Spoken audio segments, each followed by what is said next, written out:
ರಾಜಕೀಯ ವೈಷಮ್ಯ ಮರೆತು ಬಿಎಸ್ವೈ ಮತ್ತು ಕೆಎಸ್ ಈಶ್ವರಪ್ಪ ಒಂದಾಗಿದ್ದಾರೆ. ಸಂಸದ ಬಿವೈ ರಾಘವೇಂದ್ರ ಅವರ ಪುತ್ರ ಸುಭಾಷ್ ವಿವಾಹದ ಆರತಕ್ಷತೆ. ಶಿವಮೊಗ್ಗ ಜಿಲ್ಲೆ ಶಿಕಾರಿಪುರದಲ್ಲಿ ಇವತ್ತು ನಡೆದ ವಿವಾಹದ ಆರತಕ್ಷತೆ ಕಾರ್ಯಕ್ರಮ. ಆರತಕ್ಷತೆಯಲ್ಲಿ ಪುತ್ರ ಕೆಇ ಕಾಂತೇಶ್ ಜೊತೆಗೆ ಈಶ್ವರಪ್ಪನವರು ಪಾಲ್ಗೊಂಡಿದ್ರು.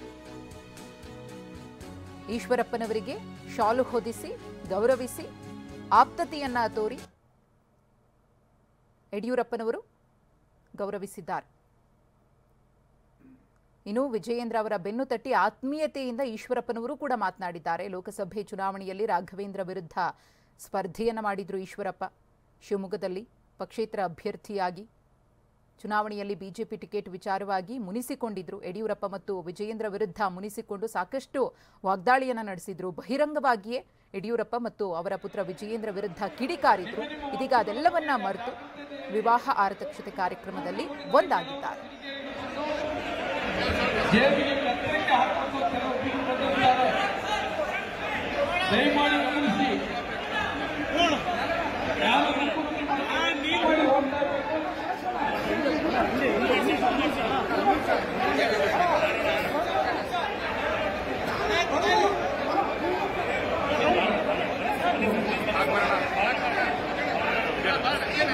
ನಿಮ್ಮ ವಸ್ತುಗಳ ಬಗ್ಗೆ ಜಾಗೃತಿ